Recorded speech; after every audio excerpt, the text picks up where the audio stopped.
beautiful spring day. I'd also like to thank the Center for the Study of Warfare and Society and the History Department for generously funding this event. Dr. Peter Way is Professor of History at the University of Windsor. His book, Common Labor, Workers and the Digging of North American Canals, Cambridge University Press, 1993, won the Frederick Jackson Turner Prize by the Organization of American Historians for Best First Book in American History. He has published a variety of book chapters and articles, including a recent chapter on African soldiers in Leon Fink's collection, Workers Across the Americas. Dr. Way is here to discuss his latest book project, Artisans of War, Common Soldiers in the Making of Britain's Atlantic Empire in the 7 Years' War. This study treats soldiers as workers within the war industry and argues that warfare in the 18th century was a major factor in state formation, imperial expansion, and the development of capitalism. It's contracted to the University of Pennsylvania Press. Ladies and gentlemen, Dr. Peter Way. Thank you everyone for coming out today. I know end of term is a busy time. It's very nice out there. After a short battle, we conquered PowerPoint and got it up on the screen. That's one victory for us, at least. I'm going to be talking to you today about a book project that I've been working on almost 3 times as long as the war I'm studying. Long germinating project. I'm not a military historian. I come at military history from a labor perspective. But over the course of those 20 years, I have learned a lot from military history and sought to convey a lot of that to labor historians who are also familiar with my work. Today I'm going to give you an overview of the book project. It's a very long book, so it's going to be a kind of kaleidoscopic tour, and probably a little rushed at times, but there will be times at the end that if you want to go back to any one of the kind of points that I make and ask questions, by all means feel free. This is a overview of the different sections in the book as presently imagined. Trying to cover the war in all its different guises, and I'll be going through each in succession. I start where a lot of historians of the 70-Year War start, and that's with Benjamin West's Death of Wolfe. Features on the cover of Fred Anderson's Crucible of War. It's a very iconic painting for Canadians. For us, the 7 Years' War is the Revolution. It's the war that made Canada, to steal again from Fred Anderson, not the war that made America. But you see in this painting a lot of the things that you can still see active in popular military history. The emphasis is on the generals, it's on presenting warfare as an organic, self-contained experience. There's not a lot of interrogation going on about warfare as a phenomena. The figure of Wolfe here presented in a Christ-like pose with all of the officers haloed around him, looking on with great pathos. And common soldiers figure, if they figure at all, is in a pose of adoration, looking down at the expiring Wolfe. What I'd like to do with my book project is to focus more in on the background, to do a deep focus at the people in the painting who are typically blurred, whose story don't get told all the time, who are the ones, though, that actually make war. First part of the book will be looking at the war in a kind of macro perspective, from the state on down.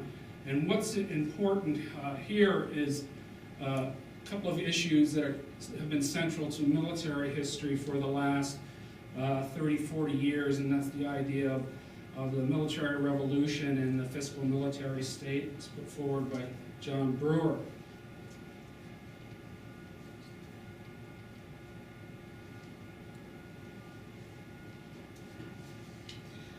Military revolution basically argues that there was an exponential growth in the scale of warfare and changes of tactics in the period roughly from the 15th century on. They argue over the actual dates for it. This led to much larger armies, more sustained warfare, and some argue it led directly to state formation. That state formation, again here they quibble. Some historians say state formation led to military revolution, some say other way backwards. But in essence, they're arguing about the same thing. There's an intimate connection between state formation and the military revolution. In terms of the fiscal military state idea, John Brewer argued that it's in the 1690s when all these sort of factors, social and economic factors, come together in Britain in particular. And the things he points to here is really the government apparatus of making warfare. The ability to collect taxes sufficiently to fund warfare, a strong enough economy, productive enough economy that you can spare the manpower to fight the wars, and also, crucially, the adoption of national debt borrowing. And this becomes a standard template for waging war in the 18th century. This model pretty much looks at it from the perspective of the state and from the military, but there's no sort of interrogation of it. And I argue from a Marxist perspective, the exact things that he's talking about occurring in this period are the same things that Marx pointed to as the emergence of early capitalist states. And so the missing component here, I argue, is the commercial aspect. That warfare increasingly gets implicated, particularly British warfare, as the 18th century goes on in commercial endeavors.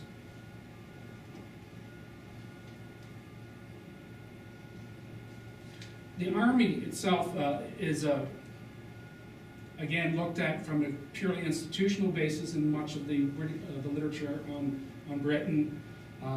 Talk about how the army was implicated in what were seen as tyrannical exercises under Cromwell in particular. The military army in particular is seen as being oppressive of society, so there's a lot of inbuilt hostility towards the army in Britain. The British end up solving this problem by putting the army under the control of Parliament, in particular under Parliament's control of the Treasury. Every year, the army has to be renewed through a Mutiny Act, and it has to be funded through estimates put through to Parliament. In this way, they thought that they made the nation safe from the army. But this did not mean that the army did not grow in size or wasn't a crucial element to the British state in this era. What Britain did was basically a sleight of hand. It created a standing army which it housed in Ireland, 12,000 men, safely offshore from Britain so it did not threaten parliamentarians, but close enough that it could be deployed in the interest of British defense. It also allowed them to make the Irish pay for the British Army in Ireland. So an institution, the British Army, in the Irish establishment, whose main purpose was defending Britain, paid for by the Irish. The British Army itself is usually kept in small numbers within Britain. There's very few garrisons, permanent garrisons created in Britain this period. What happens is usually at the beginning or approaching warfare, the army would ramp up recruitment significantly and switch into war mode.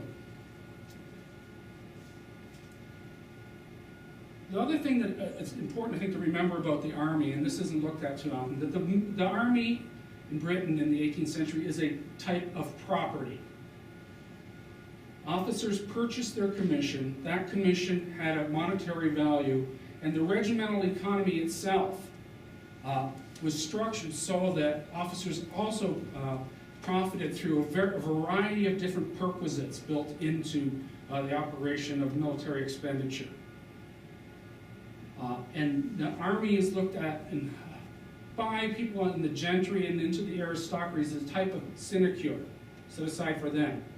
And the British Army in the 18th century is a class-divided army. Officers are from the gentry and above. Soldiers, for the most part, are from laboring classes of different types. So it's an institution that's directly reflecting British society, and that's a class society. The other element that's crucial here, and it's the key element that leads to the concept that I have of the military-commercial complex, and that's the role of capital in the process of waging war in this period. Brewer does talk a lot about taxation and about borrowing, but he doesn't really look at where the money's coming from that much. And it's coming from an entrepreneurial capitalist class engaged in international trade for the most part. And you see this interpenetration of capital, state, and military most clearly in military contracting. This is one figure in military contracting in the 7 Years' War. So William Baker, East India Company Director, Member of Parliament for 21 years, Hudson Bay Company Deputy Governor, then Governor, landholder in New York, Georgia, and South Carolina, and his firm William Baker, Christopher Kilby, and Charles Baker held the North American victualling contracts from 1756 to 1760. This is a guy with his finger in every pie. He's a member of Parliament. Contracting system in this period worked that there was no open bidding. A representative of Treasury would approach a businessman who they thought was capable of underwriting contracting and offer the job to him. And they would take it up, so there'd be no competition. It was done on the basis of a percentage of earnings on the amount of money spent. I combed through the British parliamentary papers to see how much money Baker earned. And this is only in this one singular partnership, Baker, Kilby, and Baker. He also himself on his own was the military contractor to Nova Scotia from 1749 on up into the 60s. And he was in a variety of other smaller firms with his brother and some other figures too, also doing other types of military contracting. But for this one particular North American contract, he earned £1,089,000 pounds of business in that time period. And I computed this at a measuring of worth site that John McCusker, the colonial economic historian, recommends. And in 1760 pounds, that figure equates to 129 million pounds if you're using the retail price index. But if you're using average earnings, it equates to 1,690,000 pounds of business. Now, Halliburton didn't discover this sort of activity. It's going on very early. And just, if we just go on his return, if we assume a 5% return of contract, which the major historian on military contracting suggests, and that's the conservative lower part of his estimate, then he's still pulling in $6,430,000 or pounds, or 84,600,000 pounds, depending on what index you use. So a member of Parliament with interest in all these trading companies doing military contracting. He's also involved in the decision to keep Canada as opposed to the Sugar Islands. He's consulted as an expert in trade, and he recommends keeping Canada. Why? Hudson's Bay Company, direct interest in maintaining his wealth there. So what you see going on here, and this isn't necessarily unusual because in 18th century British politics is riddled with patronage, but the scale is amazing compared to what else is going on in this period. So you see here that you have a war that the king and Parliament itself admits was fought for protection of colonial trade, the interest of William Baker, and with him, through an unblind bidding process, gets various contracts which greatly increase his wealth.